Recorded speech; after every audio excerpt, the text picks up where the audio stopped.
ఇదే సంఖ్యాకాండం 27వ అధ్యాయం. సంఖ్యాకాండము 27వ అధ్యాయం 15వ వచనం. 27వ అధ్యాయం 15వ వచనం. అప్పుడు మోషే యెహోవాతో ఇట్లనెను, యెహోవా సమస్త మానవుల ఆత్మలకు దేవా, యెహోవా సమాజము కాపరి లేని గొర్రెలు ఉండకున్నట్లు ఈ సమాజము మీద ఒకరిని నియమించు.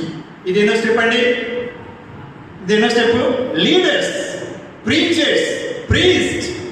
అయ్యా మాకు ప్రీచ్ కావాలి, ప్రీస్ట్ కావాలి, యాజకులు కావాలి, నాయకులు కావాలి, దైవ సేవకులు కావాలి. కాపరి లేకుండా ఉంది. ఇన్ని సంఘాలు ఉన్నాయి, ఆ సంఘాలకు కాపరి లేడు. స్టెప్ బై స్టెప్ ఎంత ఇంప్రూవ్ అయిపోతున్నాడండి ప్రార్థనలో. ఆయన ప్రార్థన ఎలా స్టార్ట్ చేశాడు? తనతో స్టార్ట్ చేశాడు. ఎంతవరకు వెళ్ళాడు? సమాజం వరకు వెళ్ళిపోయాడు. ఆ సమాజానికి ఎవరు లేరంట? కాపరి లేడు. ప్రియమైన వాళ్ళరా, మోషే సమాజము కాపరి లేనటువంటి వారిని చూసి దేవుని దగ్గరికి వెళ్ళి మొరపెట్టుకుంటున్నాడు. లీడర్స్ కోసము, లేదా ప్రీస్ట్ యాజకుల కోసము, ప్రీచర్స్ ప్రసంగికుల కోసము ప్రార్థన చేస్తుంటున్నాడు. సంఘంలో కూడా ఆలగడ్డలో, బీహార్లో చాలా సంఘాలు ఉన్నాయి. 25, 50 సంఘాలు బ్రాంచెస్ ఉంటున్నాయి. కాపరి లేడు. ఎప్పుడైనా పలానా ప్లేస్లో కాపరి లేడు ప్రభువా, ఆ ఊరిలో కాపరి నాయనా వాళ్ళకు ఒక కాపరి నీవు, పనివారిని లేపు అన్నటువంటి విధానంలో మనం కూడా ప్రార్థన చేస్తే మోషేకి జవాబిచ్చినట్లుగా మనం చూస్తాం. ఆఖరిగా ద్వితీయోపదేశకాండము మోషే చేసిన ప్రార్థన. ద్వితీయోపదేశకాండం 3వ అధ్యాయం. ఇక్కడ మనకందరికి తెలిసిన వాక్య భాగమే.